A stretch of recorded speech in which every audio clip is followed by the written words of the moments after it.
by Gary Paulson, Chapter 14. Mistakes.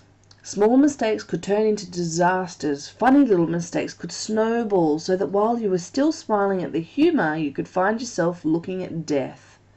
In the city, if he had made a mistake, usually there was a way to rectify it, make it all right. If he fell on his bike and sprained a leg, he could wait for it to heal. If he forgot something at the shop, he could find other food in the refrigerator. But now it was different. And all so quick, all so incredibly quick. If he sprained a leg here, he might starve before he could get around again. If he missed while he was hunting, or if the fish moved away, he might starve. If he got sick, really sick, so he couldn't move, he might starve. Mistakes. Early in the new time, he had learned the most important thing, the truly vital knowledge that drives all creatures in the forest. Food is all. Food was simply everything. All things in the woods, from insects to fish to bears, were always looking for food. It was the great single driving influence in nature. To eat. All must eat. But the way he learned it almost killed him. His second new night, stomach full of fish and the fire smouldering in the shelter, he had been sound asleep when something, he thought later it might be a smell, had woken him. Near the fire, completely unafraid of the smoking logs, completely unafraid of Brian, a skunk was digging where he had buried the eggs. There was some sliver of a moon, and in that faint pearl light he could see the bushy tail, the white stripes down the back, and he had nearly smiled. He did not know how the skunk had found the eggs, some smell perhaps, some tiny fragment of shell he had left its smell, but it looked almost cute, its little head down and its little tail up, and it dug and dug, kicking the sand back. But those were his eggs, not the skunk's, and the half-smile had been quickly replaced with fear that he would lose his food, and he had grabbed a handful of sand and thrown it at the skunk. "Get out of here!"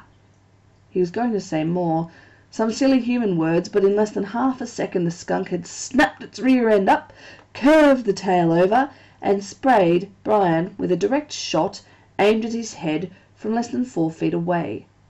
In the tiny confines of the shelter, the effect was devastating. The thick, sulphurous, rotten odour filled the small room, heavy, ugly, and stinking. The corrosive spray that hit his face seared into his lungs and eyes, blinding him. He screamed and threw himself sideways, taking the entire wall off the shelter, screamed and clawed out of the shelter and fell round to the shore of the lake.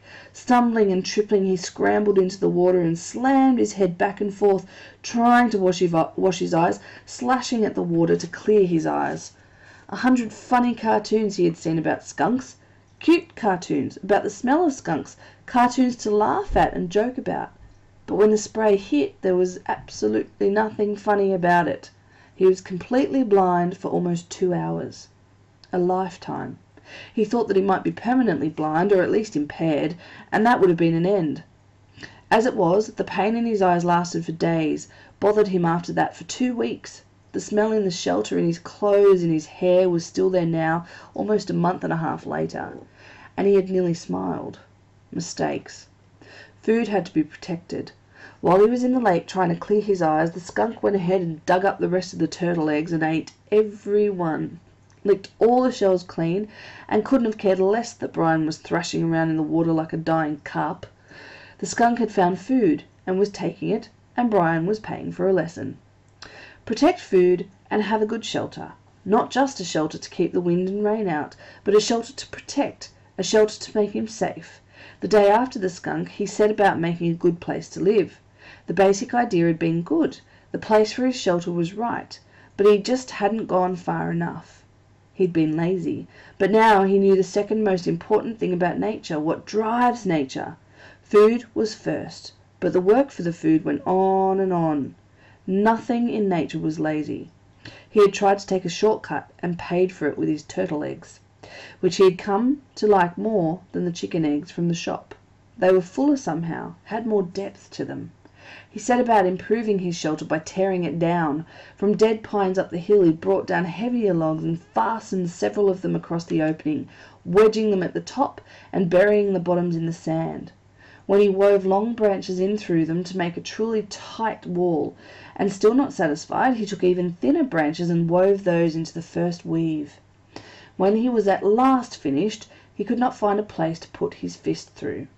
It all held together like a very stiff woven basket. He judged the door opening to be the weakest spot, and here he took special time to weave a door of willows in so tight a mesh that no matter how a skunk tried, or porcupine, he thought, looking at the marks in his leg, it could not possibly get through.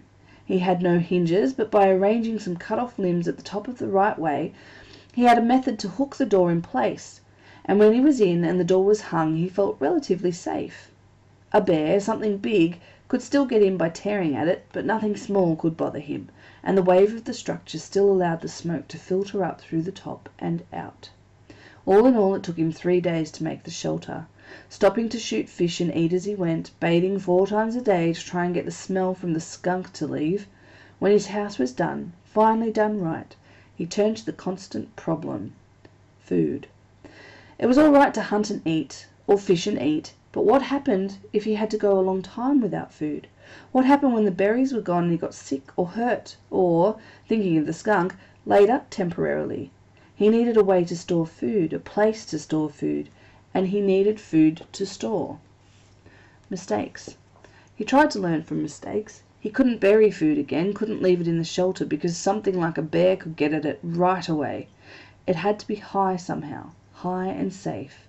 Above the door to the shelter, up the rock face about 10 feet, was a small ledge that could make a natural storage place, unreachable to animals, except that it was unreachable to him as well. A ladder! Of course, he needed a ladder! But he had no way to fashion one, nothing to hold the steps on, and that stopped him until he found a dead pine with many small branches still sticking out. Using his hatchet, he chopped the branches off so they stuck out 4 or 5 inches, all up along the log. Then he cut the log off about 10 feet long and dragged it down to his shelter. It was a little heavy, but dry, and he could manage it, and when he propped it up, he found he could climb to the ledge with ease, though the tree did roll from side to side a bit as he climbed. His food shelf, as he thought of it, had been covered with bird manure, and he carefully scraped it clean with sticks. He had never seen birds there, but that was probably because the smoke from his fire went right up across the opening, and they didn't like the smoke. Still, he had learned, and he took time to weave a snug door for the small opening with green willows, cutting it so it jammed in tightly, and when he finished, he stood back and looked at the rock face, his shelter below, the food shelf above, and allowed a small bit of pride to come. Not bad, he thought, not bad for somebody who used to have trouble greasing the bearings on his bicycle. Not bad at all. Mistakes. He had made a good shelter and food shelf, but he had no food except for fish and the last of the berries, and the fish, as good as they still tasted then, were not something he could store. His mother had left some salmon out by mistake one time when they went on an overnight trip to Cape Hesper to visit relatives, and when they got back, the smell filled the whole house. There was no way to store fish. At least, he thought, no way to store them dead. But as he looked at the weave of the structure, a thought came to him, and he moved down to the water.